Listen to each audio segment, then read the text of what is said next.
Satreskrim Polres Serang gerebek tempat pengoplosan beras Bulog. Peristiwa TV channel Polres Serang, praktik dugaan pengoplosan dan pengemasan beras Bulog di lokasi penggilingan padi, Huler, di Desa Mandaya, Kecamatan Carenang, Kabupaten Serang, dibongkar personil unit tindak pidana tertentu Tipiter Satreskrim Polres Serang dan Polsek Carenang.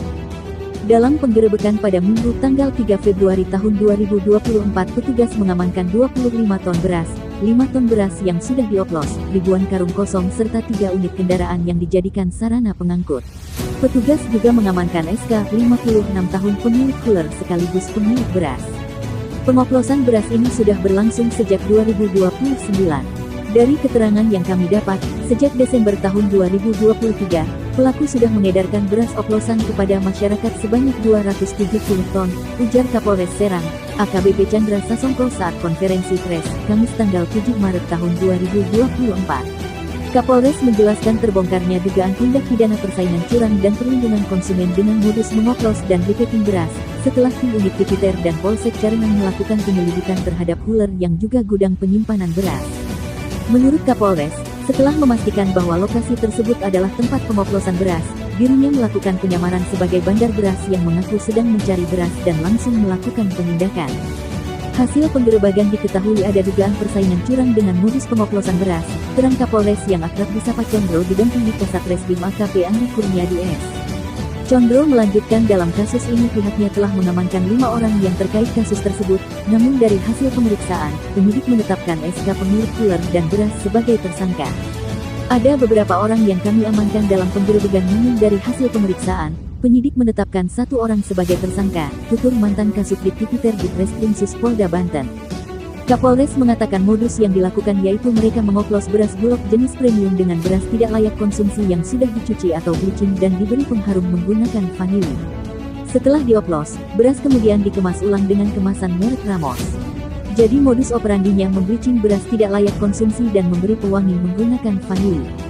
Setelah itu, beras tidak layak konsumsi tersebut dioplos dengan beras Bulog dengan melabeli dengan merek Ramos, jelasnya. Kasus dugaan pengoplosan beras itu masih kita dalami, termasuk dari mana beras tidak layak konsumsi didapat dan kemana mereka mengedarkannya, tambahnya. Menurutnya dalam kasus tersebut, pihaknya juga telah menyita sejumlah barang bukti diantaranya 2 unit light truck truk, 1 unit kendaraan losbak, 25 ton beras Bulog, 5 ton beras yang sudah dioplos, mesin jahit karung kemasan dan 3 kendaraan sebagai sarana angkutan. Jadi Satgas Pangan gabungan dari Polsek telah mengamankan dan melakukan penahanan terhadap pelaku dugaan persaingan curang dan pelindungan konsumen terhadap oplos maupun packing beras Bulog. Terkait dengan banyak saya sampaikan kepada jajaran Reskrim agar tidak ada rem, gaspol, agar diusut tuntas sampai sejauh mana keterlibatan para pihak. Saya juga sudah melaporkan kepada Bapak Kapolda yang menyampaikan agar hal ini dilakukan penegakan hukum secara tegas. Siapa yang terlibat dan siapa yang bertanggung jawab akan diproses secara hukum. Demikian.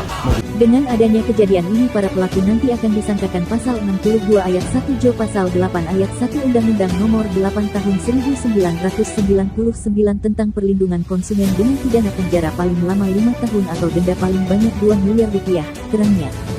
Dalam kesempatan itu, Kapolres mengingatkan kepada jajaran Reskrim agar tidak rem dan gaspol untuk diusut tuntas sampai sejauh mana keterlibatan berbagai pihak. Kapolres juga menduga masih ada praktek permainan curang yang sama di Kabupaten Serang. Kapolda Banten telah menyampaikan kepada kami agar melakukan tindakan tegas, siapa yang terlibat maupun yang bertanggung jawab harus diproses, tegasnya.